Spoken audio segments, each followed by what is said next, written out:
बजने को है। दंगल में आप सभी का स्वागत है। मैं हूं आपके साथ चित्रा त्रिपाठी। मोदी सरकार में बड़े बदलाव का काउंटडाउन शुरू हो गया है। 8 जुलाई को सुबह 10:30 बजे यह विस्तार हो सकता है। विस्तार बड़े पैमाने पर है और सूत्रों के मुताबिक 20 से ज्यादा नए चेहरे मंत्रिपरिषद में शामिल हो सकते हैं। मंत्रिपरिषद का यह विस्तार कई अहम संकेत देने वाला है। पहला तो सरकार के कामकाज को और चुस्त करने की चुनौती है। दूसरा, चुनावी गणित और गठबंधन के साथियों को मौका देना है। तीसरा, पार्टी और सरकार के लिए निष्ठा दिखाने वाले चेहरों को पुरस्कार देना है। इसीलिए आज दंगल में हमारा मुद्दा है, क्या प्रधानमंत्री नरेंद्र मोदी अपनी मंत्रिपरिषद में व्यापक बदलाव से 2024 की चुनावी रणनीति अभी से तय करने में जुट गए हैं? क्या विस्तार में यूपी जैसे चुनावी राज्यों को खास तवज्जो मिलेगी? क्या बड़े बदलावों के बाद नए तेवर वाली होगी सरकार? नए सिपहसालार 24 के लिए तैयार? पहले ये रिपोर्ट देखें, उसके बाद आज की बहस की करेंगे शुरुआत। मोदी सरकार में मंत्रिपरिषद का विस्तार अरसे से तय है, लेकिन अब जब ये मौका आया है तो क्या प्रधानमंत्री नरेंद्र मोदी बड़े बदलावों से सरकार की ओवरहॉलिंग करने जा रहे हैं? वरिष्ठ मंत्रियों के साथ मैराथन बैठकों के बाद सरकार में विस्तार ऐसा होने जा रहा है जिसका असर पूरे देश और खासकर चुनावी राज्यों की राजनीति पर पड़ेगा। सूत्रों के मुताबिक इस विस्तार की 5 बड़ी बातें ये हैं। नंबर 1, मंत्रिमंडल में 20 से ज्यादा नए चेहरे शामिल हो सकते हैं। नंबर 2, कुछ मंत्रियों के विभागों में फेरबदल मुमकिन है तो कुछ मंत्रियों की छुट्टी भी हो सकती है। नंबर 3, सूत्रों के मुताबिक मंत्रिमंडल में यूपी को तवज्जो मिल सकता है क्योंकि अगले साल वहां चुनाव है। इसी तरह महाराष्ट्र, पश्चिम बंगाल और बिहार का प्रतिनिधित्व बढ़ सकता है। नंबर 4, यूपी से अपना दल और निषाद पार्टी को प्रतिनिधित्व मिल सकता है। नंबर 5, बिहार से जेडीयू और एलजेपी पारस धड़े की मंत्रिमंडल में एंट्री हो सकती है। जो भी माननीय आदरणीय प्रधानमंत्री जी चाहेंगे उसी के हिसाब से जो भी होना होगा होगा। 4 मंत्री पद लेंगे, 3 लेंगे, 2 लेंगे या नहीं लेंगे? नहीं, ऐसा कुछ नहीं है। शामिल जो उनकी इच्छा होगी वो करेंगे। कौन-कौन चेहरे हो सकते हैं? आपकी इच्छा भी तो मैंने हम नहीं तय करेंगे। मंत्रिपरिषद में विस्तार के पीछे मकसद एक तीर से कई शिकार करना है। नंबर 1, सहयोगी दलों को सहयोग का पुरस्कार देकर गठबंधन को मजबूत किया जाए। नंबर 2, नॉन परफॉर्मिंग मंत्रियों से छुटकारा पाना। नंबर 3, नए चेहरों को लाकर सरकार के ढीले कलपुर्जों को दुरुस्त करना ताकि सरकार की छवि और मजबूत हो। नंबर 4, पार्टी के प्रति निष्ठा दिखाने वालों को पुरस्कार। नंबर 5, यूपी जैसे चुनावी राज्यों का प्रतिनिधित्व बढ़ाकर चुनावी संदेश। जिन चेहरों को सरकार में शामिल किए जाने को लेकर सबसे ज्यादा अटकलें हैं, उनमें असम के पूर्व सीएम सर्बानंद सोनोवाल और राज्यसभा सांसद ज्योतिरादित्य सिंधिया का नाम है। ज्योतिरादित्य ने आज उज्जैन में महाकाल के दर्शन किए हैं और मध्य प्रदेश में अपना कार्यक्रम बीच में छोड़कर दिल्ली दरबार की ओर निकल पड़े हैं। मेरा उज्जैन का दौरा था, उज्जैन का दौरा हो गया है। मैं दिल्ली जा रहा हूँ, अगले हफ्ते दोबारा मैं दिल्ली जा रहा हूँ, दौरा समाप्त करके मैं दिल्ली जा रहा हूँ। बहुत बहुत धन्यवाद। मोदी सरकार के चेहरों में जिस एक और बड़े नाम को जगह मिल सकती है वो है महाराष्ट्र के नारायण राणे। मैं एमपी हूँ तो दिल्ली आना ही पड़ता है। अभी सेशन के पहले हम लोग आ जाते हैं इधर। सर 15 दिन पहले। आज कोई विशेष कारण आने का? आज कोई विशेष? अरे विशेष देखिए, एक बात देखो, विशेष कुछ होगा तो जरूर बताएंगे। आपको कोई छुपा सकते हैं क्या? इस विस्तार का एक मकसद उन मंत्रियों के कंधे से बोझ को कम करना है जिनके पास एक से ज्यादा मंत्रालय है। इन मंत्रियों में शामिल हैं नरेंद्र सिंह तोमर, जिनके पास 4 मंत्रालय हैं। जितेंद्र सिंह के पास भी 4 महकमे हैं। रविशंकर प्रसाद के पास 3 मंत्रालय है। हर्षवर्धन और पीयूष गोयल के पास 3-3 मंत्रालय है। प्रकाश जावड़ेकर और प्रहलाद जोशी के पास भी 3-3 मंत्रालय है। दिल्ली से हिमांशु मिश्रा के साथ आज तक ब्यूरो। 20 से ज्यादा नए चेहरे शामिल हो सकते हैं इस मंत्रिमंडल विस्तार में। इसके साथ ही खास नजर उन राज्यों पर है जहां पर विधानसभा के चुनाव अगले महीने के शुरुआती महीनों में ही होने हैं। खासतौर से उत्तर प्रदेश पर सभी की नजर है और इसी मुद्दे पर चर्चा की हम शुरुआत करते हुए तारुफ करवा देते हैं अपने उन खास मेहमानों से जो आज इस वक्त दंगल का हिस्सा बन चुके हैं। भारतीय जनता पार्टी की ओर से प्रवक्ता नुपुर शर्मा इस वक्त हमारे साथ मौजूद हैं। संजय निषाद जी जो कि अध्यक्ष है निषाद पार्टी के, वो भी हमारे साथ जुड़ चुके हैं। रागिनी नायक कांग्रेस पार्टी की प्रवक्ता हमारे साथ मौजूद हैं और साथ ही समाजवादी पार्टी की प्रवक्ता राजीव राय हमारे साथ मौजूद हैं। जेडीयू की ओर से पक्ष रखने के लिए सत्यप्रकाश मिश्रा जी प्रवक्ता हमारे साथ जुड़ चुके हैं। दंगल की बहस का नियम सबसे पहले अपने मेहमानों को बता देते हैं। पहले सवाल के जवाब में हर मेहमान को डेढ़ मिनट बेरोक टोक बोलने का मौका मिलेगा और इसके बाद ही डिबेट ओपन होगी। सबसे पहले आपसे ही शुरुआत करते हुए नुपुर शर्मा जी, चूंकि देश भर की नजर इसी बात पर है, लेकिन खूब जातिगत समीकरण को साध कर उत्तर प्रदेश में 2022 की नैया पार कराने की भी कोशिश है। ये नए तेवरों वाली सरकार बनाए जाने के संकेत और संदेश क्या है, कैसे बताएंगे हमारे दर्शकों को आप? नुपुर। देखिए चित्रा जी, सबसे पहले नमस्कार आपको, पैनलिस्टों को और सभी दर्शकों को। पहले ये समझना जरूरी होगा कि जब तक कि ये रिशफल और रिजेक्ट हो नहीं जाता है, कौन किस जाति से है, कौन किस धर्म का है और किस समुदाय से है और पोर्टफोलियो उसको दिया जाता है, गलत होगा। मैं पार्टी की राष्ट्रीय प्रवक्ता हूँ और हमारे को भी वही सुर्खियां जो सूत्रों के मुताबिक आपको मिल रही है, हमें आपसे ये न्यूज मिल रही है, पार्टी से हमें कुछ न्यूज नहीं मिल रही। तो जब तक के ये कैबिनेट रिजेक्ट, रीशफल, एक्सपेंशन, कुछ भी कह लीजिए आप, हो नहीं जाता, मेरे हिसाब से मेरा इस पे टिप्पणी करना सही नहीं होगा। दूसरी बात मैं कहना चाहती हूँ कि अभी मेरे हिसाब से 53 मिनिस्टर्स है और 81 तक की कैपेसिटी है। जैसा आप ही ने पायलट में दिखाया है कि एक मंत्री के पास 4 पोर्टफोलियो है, 4 जिम्मेदारियां हैं। तो कहीं ना कहीं युवा पीढ़ी हो, कहीं ना कहीं समाज से, अन्य वर्ग से हमारे रिप्रेजेंटेटिव हो, सांसदगण हो, कहीं ना कहीं ऐसे कुछ प्रदेश, ऐसे कुछ राज्य जहां पे ऐसा लगता है कि रिप्रेजेंटेशन कम है, ज्यादा है, या फिर किसी के ऊपर, एक अन्य मंत्री के ऊपर ज्यादा रिस्पॉन्सिबिलिटी हो और कहीं ना कहीं ज्यादा काम की जरूरत हो, तो मेरे हिसाब से एक्सपेंशन तो एक नेचुरल कोर्स ऑफ एक्शन है। तो हाँ, अभी मेरा कुछ भी स्पेकुलेट करना बिल्कुल अनरीजनेबल होगा अगर मैं कहूँ तो। देखते हैं आगे क्या होता है। चलिए, इसी पर नजर है कि आगे क्या होता है और उन तमाम लोगों की भी नजर है कि कम से कम टीवी के जरिए संदेश और संकेत क्या मिलता है। रागिनी नायक जी, नए तेवर और नए कलेवर के साथ बीजेपी अब सामने आने जा रही है, उनके वहां तैयारी पूरी चल रही है, नए युवा चेहरों को खास तवज्जो दी जा रही है, उसमें आपकी पुरानी सिपहसालार ज्योतिरादित्य सिंधिया भी हैं, लेकिन इन सब के इतर उत्तर प्रदेश पर बड़ी नजर है बीजेपी की। कैसे देख रही हैं आप रागिनी? चित्रा जी, जब नीति और नियत में ही खोट हो तो सिपहसालार बेचारे क्या करेंगे? देखिए, विफलताओं का ठीकरा फोड़ने के लिए कुछ और नए सर जोड़ना चाहते हैं। बहरहाल ये उनका अंदरूनी मामला है, पर 2-3 सवाल मेरे जहन में है जो मैं आपके सामने रखती हूँ। देखिए, चरमराती हुई अर्थव्यवस्था, आसमान छूती महंगाई, अपमानित होती महिलाएं, बेरोजगारी से लाचार नौजवान, प्रताड़ित होते किसान, सरहद पे खड़े हुए हमारे सैनिक, तीसरी लहर की तैयारी। मैं समझती हूँ ये कुछ ज्वलंत मुद्दे हैं, चुनौतियां हैं जो देश के सामने मुंह बाए खड़ी हुई हैं और इसके बावजूद आज और अगले कुछ दिन तक चर्चा का विषय रहेगा मोदी मंत्रिमंडल विस्तार। मैं इसे एक निरर्थक और बेमानी बहस समझती हूँ, वो इसलिए भी क्योंकि मुखौटे चाहे कितने भी बदल लें, आवरण कितने भी बदल लें, आडंबर कितना भी कर लें, असलियत तो छिपती नहीं ना। तो ये सरकार तो डेढ़ लोग चला रहे हैं, एक मोदी जी और आधे अमित शाह। तो इस म्यूजिकल चेयर में घुमा लीजिए जिसको घुमाना है। आप सोशल वेलफेयर मिनिस्टर को आप भेज दीजिए कर्नाटक का गवर्नर बना के, असम में सरकार ना गिर जाए ये आकांक्षा करते हुए, आकलन लगाते हुए दिल्ली ले आइए सोनोवाल जी को। पर आखिर जो एक कुर्सी और आधा स्टूल रखा है उस पर मोदी जी और अमित शाह जी को ही बैठना है, इसीलिए प्राथमिकताओं का सवाल उनसे पूछा जाएगा।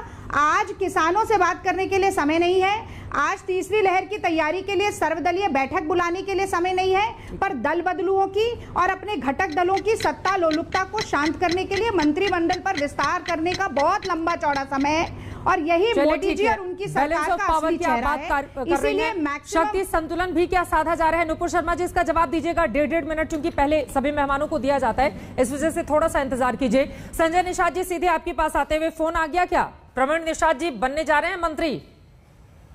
संजय निषाद जी,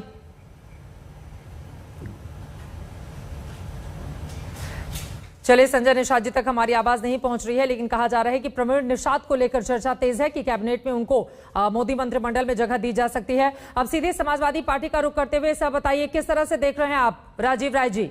उत्तर प्रदेश पर खास नजर है इन लोगों की और जातिगत समीकरण को भी साधने की पूरी कवायद और कोशिश। एक तरफ अनुप्रिया पटेल जो पिछड़ा चेहरा है, दूसरी तरफ प्रवीण निषाद जो यकीनन पूर्वांचल में निषाद पार्टी जिसकी काफी ज्यादा पैठ है और उन्हीं के भरोसे आप लोगों ने 2018 में जीत हासिल की थी। तो यूपी में मुश्किलें कहीं है, नई कैबिनेट आप लोगों के लिए नहीं खड़ी कर दी, किस तरह से देख रहे हैं राजीव राय जी? चित्रा जी, जिसको मुश्किल नजर आ रही है वो कैबिनेट बना रहा है और प्रधानमंत्री जी का विशेषाधिकार है, जब चाहे जिसको चाहे मंत्री बनाए। लेकिन हमारी मोदी जी की जो टाइमिंग की चॉइस होती है ना, बहुत गजब होती है। आप याद करिएगा, पुलवामा जब घटना हो रहा था तो मोदी जी शूटिंग करा रहे थे। जब पूरी दुनिया में कोरोना फैल रहा था तो ट्रम्प को गले लगा रहे थे। जब सेकेंड लहर आ गई तो बंगाल में चुनाव कर रहे थे। आप उत्तर प्रदेश की बातें कर रही हैं, उत्तर प्रदेश में अभी चिखती माताएं, बहनें, तड़पते हुए लोग, बहती हुई लाशों को देखा है, गम से उबर नहीं पाया।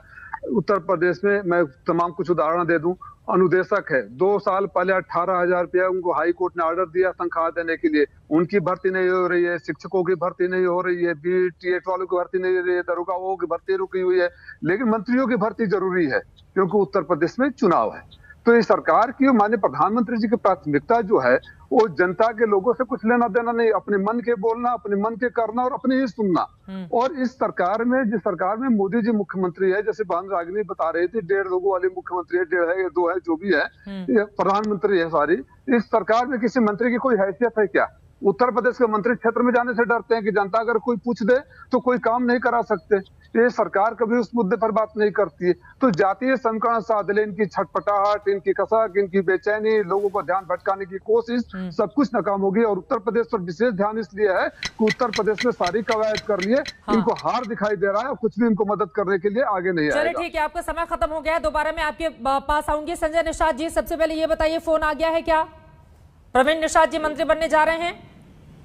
मैं तो पार्टी का राष्ट्रीय अध्यक्ष हूँ, अपनी पार्टी खड़ा करने में गोरखपुर अपने केंद्रीय कार्यालय बैठा हूँ, अपना काम कर रहा हूँ। निषाद पार्टी का मानना है कि पॉलिटिकल पावर जो है वोटर के पास है, हम वोटरों के बीच में बैठे हुए हैं। मंत्रिमंडल का विस्तार का मामला है, भारतीय जनता पार्टी का है। भारतीय जनता पार्टी एक बड़ी पार्टी है, एक राष्ट्रीय पार्टी है।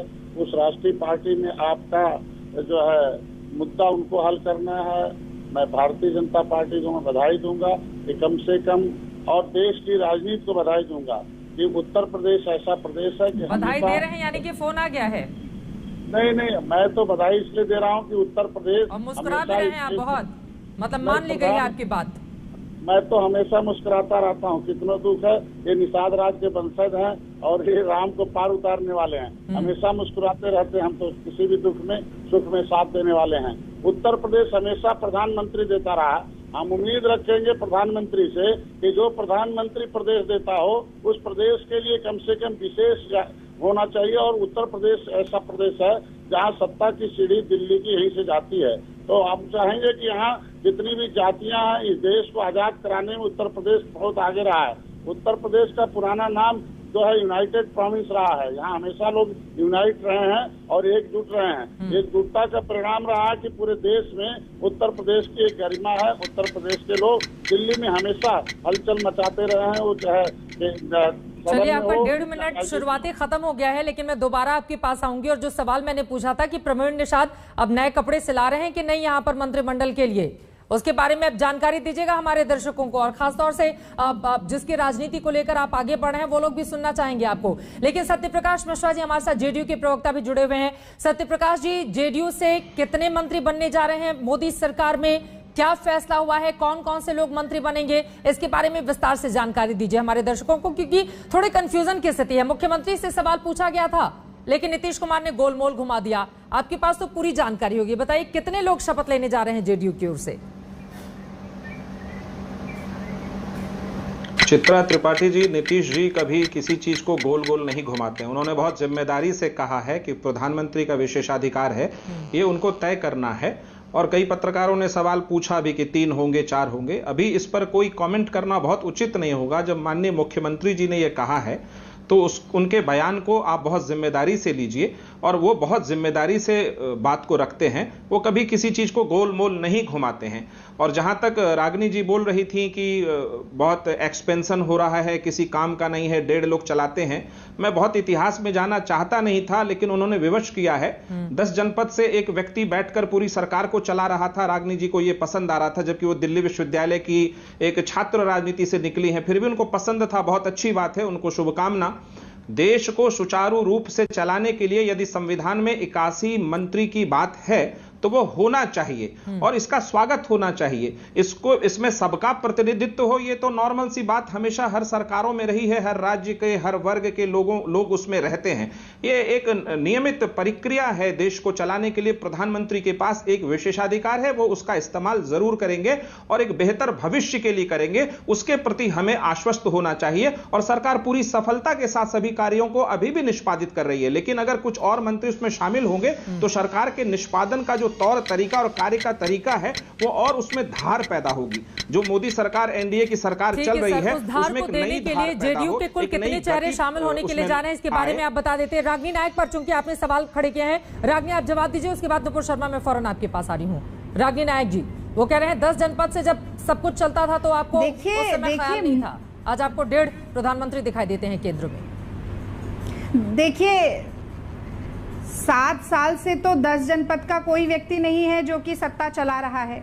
7 साल से तो यूपीए की सरकार नहीं है, कांग्रेस की सरकार नहीं है, आज आपकी सरकार है। सवाल तो आपसे पूछेंगे और खास तौर से मोदी जी से जरूर पूछेंगे, क्योंकि 2014 में एक खास नारा दिया था उन्होंने भाई साहब, और वो नारा था मैक्सिमम गवर्नेंस मिनिमम गवर्नमेंट।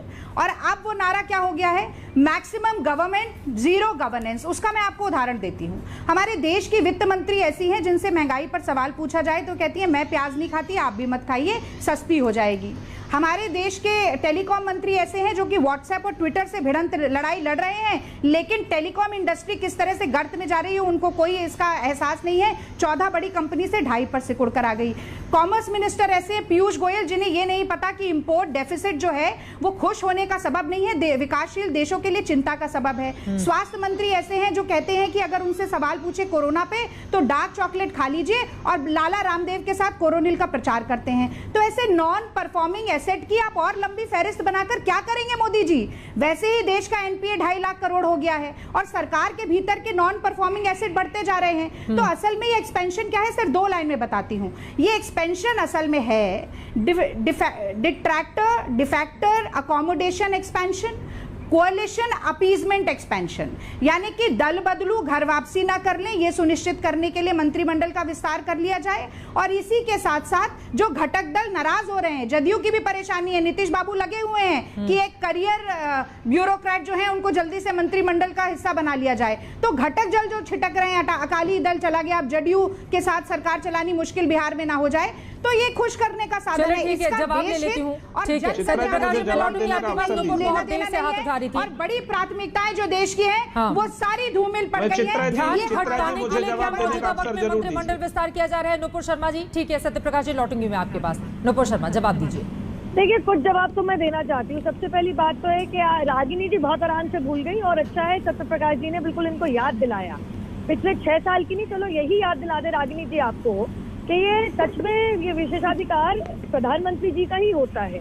हाँ, आपके कार्यकाल में प्रधानमंत्री जी और 10 जनपद भी छोड़िए, ये तो कुछ पत्रकार लॉबियस्ट के साथ फोन पे मिलके बतला रहे थे कि कौन सा मंत्री कहाँ बैठेगा। अच्छी तरीके से भली बात दुनिया को याद है कि पत्रकार जन बना रहे थे सरकार में कौन सा पोर्टफोलियो किस मंत्री को जाएगा।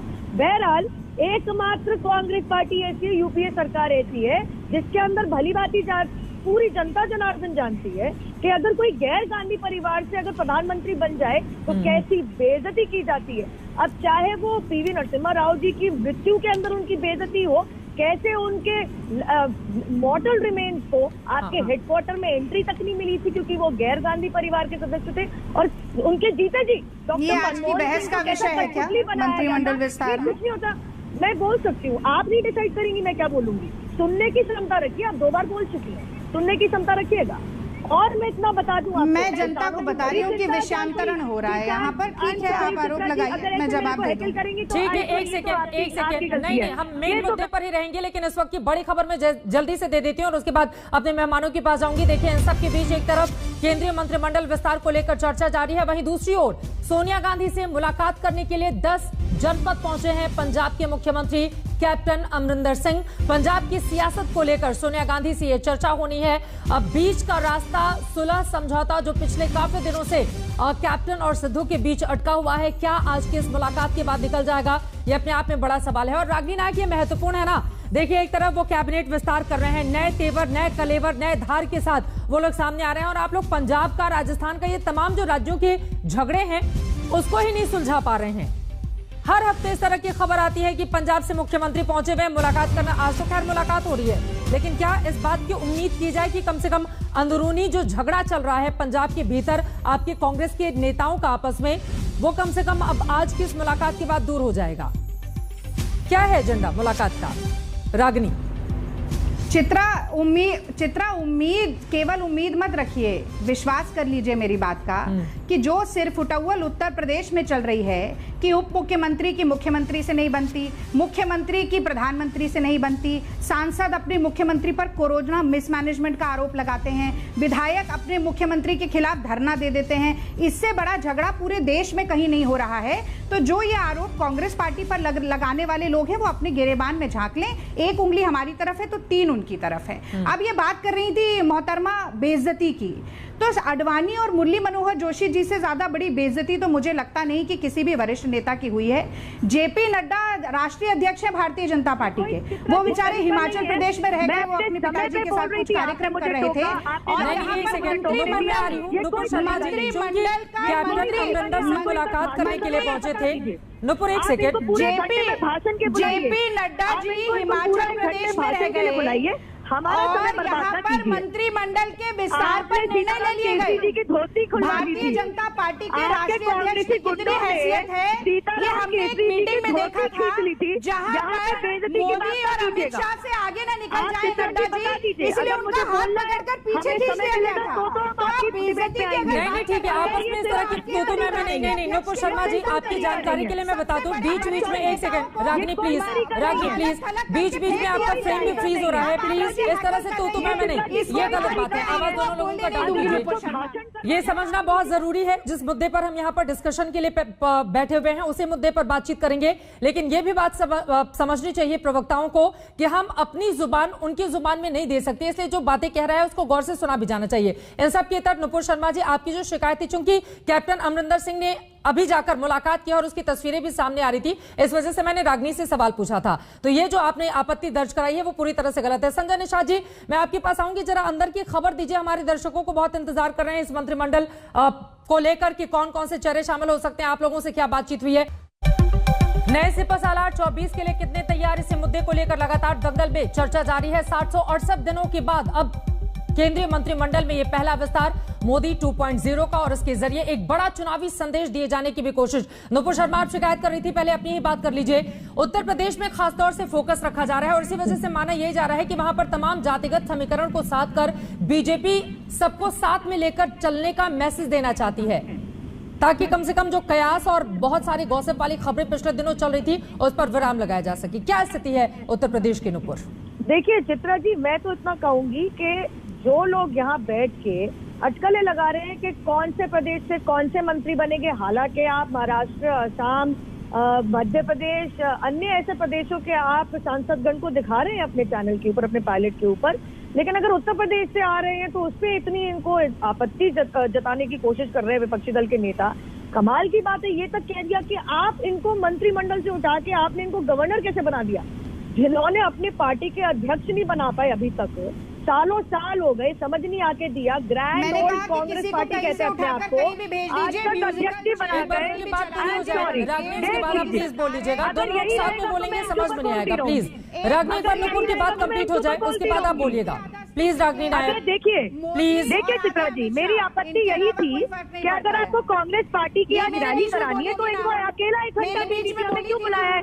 हम इनको सुनने हैं, मैं इनके बीच में तो बोली ही नहीं, मैं तो इनके बीच में बोली नहीं है, इनको कूदने की आदत है, क्योंकि आज सत्ता है नहीं, कुर्सी है नहीं। रागनी प्लीज एक बार उनकी बात पूरी हो जाए, आपकी बारी भी आएगी, आप जवाब दीजिएगा। मैं तो इनके बीच में नहीं बोली, ध्यान दीजिएगा चित्रा जी, मैंने दूसरी बात बोलना शुरू किया, राजनीति की ऐसी आग लगी कि कितना ज्यादा भ्रष्टाचार फैला रखा था कि कूद पड़ी। और चित्रा जी, अगर आप इनको ऐसा अलाउ करेंगे तो आप बता दीजिए, आप रैली करवाइए कांग्रेस पार्टी की।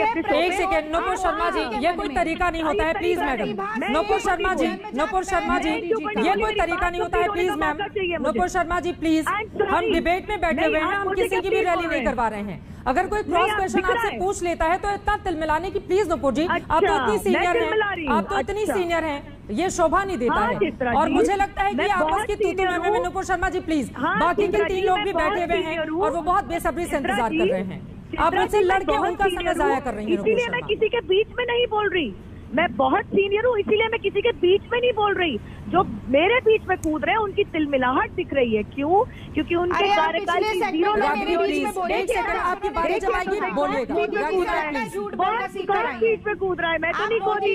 जहाँ पे आप सीताराम केसी जैसे नेता की धोती खींच देंगे, जुमलाबाजी, झूठ बोलना, जहाँ पे आप सीताराम केसी जैसे कद्दावर नेता की धोती खींच देंगे, G23 बन जाएगा आपके वरिष्ठ अरे जेपी नड्डा को से देख लो ना नुपुर शर्मा। अरे अपने कार्यकर्ताओं जेपी नड्डा हिमाचल में बैठे रह गए, यहाँ पर मंत्रिमंडल के विस्तार का फैसला भी हो गया।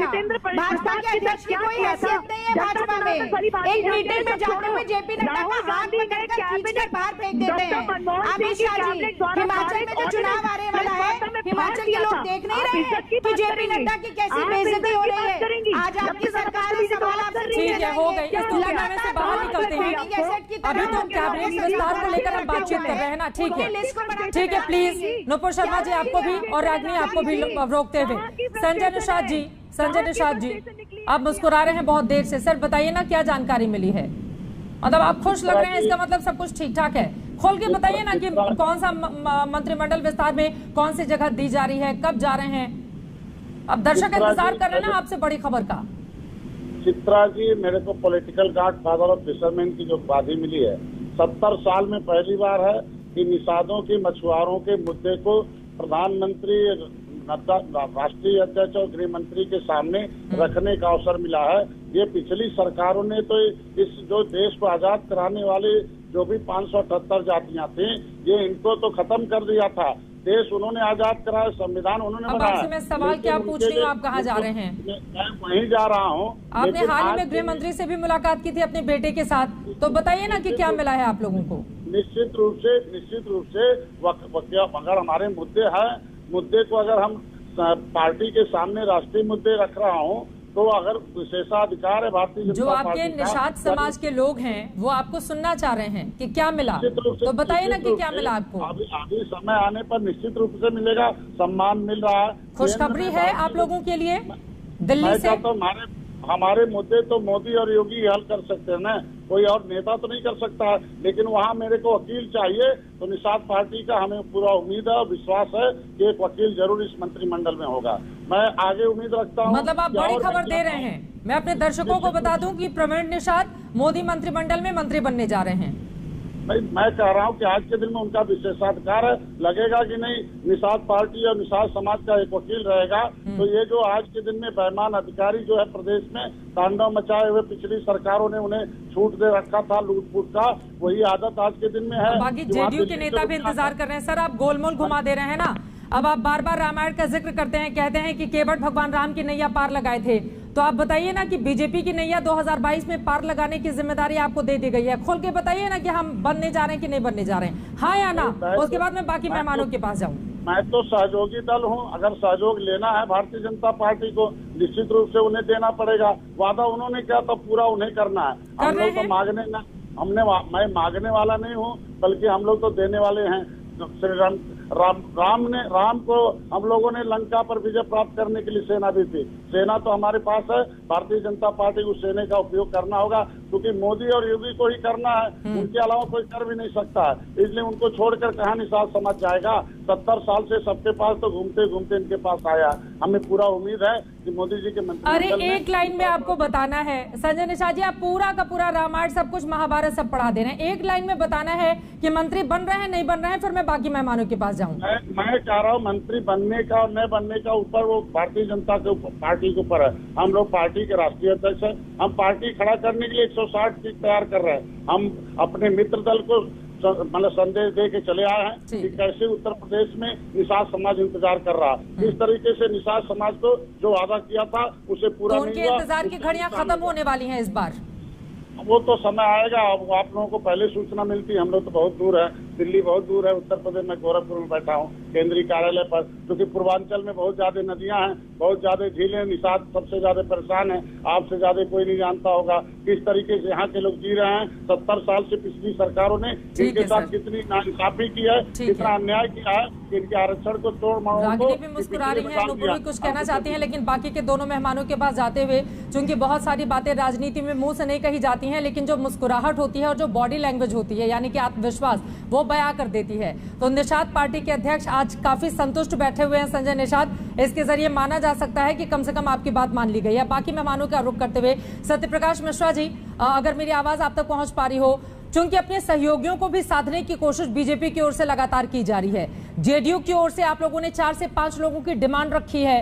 कहा जा रहा है कि 1 से 2 चेहरों को ही मंत्री बनाया जा सकता है। इस बारे में पुख्ता जानकारी दीजिए, क्योंकि बिहार के भी तमाम दर्शक इस वक्त जुड़े हुए हैं। लगातार वो मुझसे सोशल मीडिया पे सवाल भी पूछ रहे हैं कि क्या है जेडीयू की स्थिति इस वक्त। चित्रा जी, आपका प्रश्न पूरी तरह से मुझ पर नहीं आ पाया, कुछ आवाज कट रहा है, फिर भी मैं जितना समझ पाया हूं कि शायद आप फिर से ये जानना चाहती हैं कि आखिर कौन लोग मंत्री बनने जा रहे हैं। बिल्कुल। नीतीश कुमार जी ने जो बात कही है उस बात पर हमें रुकना चाहिए और उस बात को अभी तत्काल मान लेना चाहिए। राजनीति में कभी परिदृश्य बदलता है, कभी परिदृश्य अनुकूल और प्रतिकूल होता है। प्रधानमंत्री महोदय का विशेषाधिकार है, वो अपने विशेषाधिकार का वो जरूर अच्छा इस्तेमाल करके एक बेहतर मंत्री परिषद का जरूर विस्तार करेंगे और इंतजार करना चाहिए। शपथ लेने के समय जब जो जानकारी सामने आती है वो जानकारी पुख्ता होती है। मीडिया में और देश में जरूर इसकी कौतूहलता होती है कि आखिर कौन मंत्री बनते हैं, और मीडिया को भी बहुत नामों की चर्चा मीडिया ने की है, तो मीडिया को भी कहीं ना कहीं कुछ इशारा जरूर है। लेकिन एक बात मैं और इसमें जोड़ना चाहूंगा कि नुपुर शर्मा जी और जो रागिनी नायक जी आपस में थोड़ी छात्र राजनीति से दोनों दिल्ली विश्वविद्यालय से आई हैं, एक बात पर हमें सहमत होना पड़ेगा राजनीति में कि कभी किसी प्रधानमंत्री के मंत्री परिषद का विस्तार हो तो उसका ऐसा मजाक न उड़ाया जाए कि विपक्ष की भूमिका एकदम छीन मात्र की हो जाए। रागिनी नायक अभी विपक्ष की भूमिका में है, विपक्ष की पार्टी की प्रवक्ता है, और नुपुर शर्मा जी ने जो अपनी बात कही, दमदार तरीके से कही कि प्रधानमंत्री महोदय ने पिछले 5 सालों में और जो 7 सालों की सरकार चल रही है उसका जो पूरा चेहरा है एनडीए का, उसमें जो नीतिगत फैसले हुए हैं वो सामूहिक रूप से हुए हैं, वो ठोस फैसले हैं। वो उस तरह के फैसले नहीं है कि राष्ट्रपति प्रणब मुखर्जी बनेंगे कि अहमद पटेल साइन करेंगे तो बनेंगे, अहमद पटेल जिसको चाहेंगे मंत्री बना देंगे, 10 जनपद जिसको चाहेगा हटा देगा। तो मनमोहन सिंह के निर्णय की क्षमता और यूपीए 1 यूपीए 2 के बाद की मोदी की नहीं। 1 मिनट रुक जाइए, मैं ये जोड़ना चाहता हूं कि अभी वर्तमान परिदृश्य में कम से कम इतना जरूर होना चाहिए कि देश यदि कोई मंत्री परिषद का विस्तार हो रहा है तो उसका स्वागत करना चाहिए। उसके स्वागत में उनको दिक्कत किस बात से है? अगर कोई राजनीतिक दल को जनता ने चुनकर किसी गठबंधन को देश में सरकार बनाने का अवसर दिया है, ठीक है, तो मंत्री परिषद का विस्तार अपने मनोनुकूल। रागिनी, 1 मिनट में आपके पास आऊंगी, लेकिन एक और बड़ी खबर इस वक्त आ रही है, उत्तर प्रदेश से जुड़ी हुई है बड़ी खबर है। आपको बता दें कि एक तरफ अगले साल फरवरी मार्च में चुनाव होने हैं विधानसभा के, तो वहीं दूसरी तरफ अगले हफ्ते हो सकता है मंत्रिमंडल का विस्तार, यानी कि योगी मंत्रिमंडल का विस्तार अगले हफ्ते संभावित है। 15 जुलाई के करीब मंत्रिमंडल विस्तार की खबरें निकलकर सामने आ रही हैं। तो एक तरफ केंद्र में मंत्रिमंडल का विस्तार होने जा रहा है, तो वहीं दूसरी तरफ 15 जुलाई के करीब मंत्रिमंडल का विस्तार उत्तर प्रदेश में भी हो जाएगा, और इसके जरिए यकीनन उत्तर प्रदेश में 2022 के विधानसभा चुनाव को जीतने की कवायद के तौर पर भी बहुत सारे उन चेहरों को शामिल किया जाएगा जिसके जरिए एक नए तेवर के साथ बीजेपी आगे बढ़ सके। तो वहीं दूसरी तरफ जिम्मेदारी उसके ऊपर यह भी होगी कि 5 सालों के कामकाज का हिसाब देने की जब बारी आए तो वो अपनी बात पुख्ता तरीके से जनता तक पहुंचा सके। लेकिन क्या ऐसा हो पाएगा? राजीव राय जी, एक क्लोजिंग कमेंट सर जल्दी से। पूर्वांचल के होने के नाते कभी कभी आप मेरे साथ अन्याय कर देती है टाइमिंग में, फिर भी जो समय देंगे उसमें मैं कहूंगा। अभी आप दोनों कांग्रेस और भाजपा के बहनों को सुन रहे थे, वो फोन पे मंत्री बना रहा था तो दूसरे इनके यहाँ पत्रकार बना रहा था, तो यहाँ इनके यहाँ पत्रकार पुलवामा से पहले पता चल जा रहा था, पुलवामा के बाद जश्न मना रहा था। ये तो हालत है। उत्तर प्रदेश की बात कर रही है तो उत्तर प्रदेश के बारे में कहूँगा, उत्तर प्रदेश के बारे में बात कर रहा हूँ तो उत्तर प्रदेश देखिए, फिर उत्तर प्रदेश की बात कर रहा हूँ तो उत्तर प्रदेश के 10 मंत्री हैं। रागिनी जी, मैं किसी के बीच में नहीं बोला, आपको उम्मीद करता हूँ आप फल हमारी जवानों नुपुर जी, मैं किसी के बीच में नहीं बोला, आप इनकी छटपटाहट समझ रहा हूँ, आपकी पीड़ा समझ रहा हूँ, दर्द समझ रहा हूँ। 4 मंत्रियों के नाम बता दीजिए नूपुर जी, अपने उत्तर प्रदेश के 4 मंत्रियों के नाम और विभाग बता दीजिए, मैं जान जाऊंगा। 4 मंत्रियों के नाम और विभाग बता दीजिए, कुछ पता तो होगा नहीं। उत्तर प्रदेश का केंद्रीय मंत्री बोलता है कि अधिकारी हमारे फोन नहीं उठाते हैं, इस स्मृति ईरानी की हिम्मत नहीं होती कि बेंच लगाते, हमारे विधायक और मंत्री बढ़ जाते हैं। 4 मंत्रियों का आप नाम नहीं बता सकती, विभाग नहीं बता सकती, यही आप लोग का औकात और यही आप लोग का है। और आप किसी को बोलने नहीं देती है, आप महिला के नाम पर बोलने शुरू करते हैं कि पत्नी के शुरू कर देंगे। आप निहायत असभ्य महिला है, जिसको जो आदमी है हर के लिए कुछ नहीं बोला, वो जब बोलने लगता है तो आपको बेचैनी होने लगती है। आप 4 मंत्रियों के नाम विभाग बता दीजिए, आप प्रवक्ता में 4 मंत्रियों के नाम विभाग बता दीजिए, आपके केंद्रीय मंत्री का फोन नहीं उठता है बता दीजिए, एक देश में चुनाव होता है बता दीजिए, आपके मंत्रियों को कोई सुनवाई नहीं तो बता दीजिए। 2 बैठे हुए हैं गुजरात में पूरे देश में, अभी तो पंचायत सब वक्त की कमी है, आप लोगों को रोकना पड़ा है मुझे। आप तमाम लोगों का बहुत शुक्रिया अदा किए। आगे मैं अभी वक्त बिल्कुल इजाजत नहीं देता है, तो डाल में पात इसी तरह से राजनीति आगे चल रही है। अब प्रदेश की राजनीति और देश की राजनीति में ये जो बड़ा विस्तार होने जा रहा है, केंद्रीय मंत्रिमंडल में विस्तार की जगह, और वहीं दूसरी तरफ आपको बता दें उत्तर प्रदेश से भी इसी तरह की खबरें सामने आ गई। इसके जरिए किन चेहरों को मौका दिया जाता है, जो नए चेहरे सामने आएंगे उनको क्या मंत्रालय सौंपी जाती है, और उसके जरिए किस तरह की राजनीति को साधने की कोशिश और कवायद होगी, इस पर लगातार रहेगी आज तक की नजर। एक छोटे से ब्रेक के लिए हम रुकेंगे, लेकिन दंगल में आज जो सवाल हमने पूछा था उसके क्या मिले हैं जवाब, दिखाएंगे इस ब्रेक के बाद। कहीं जाएगा मत, आप देखते रहिए आज।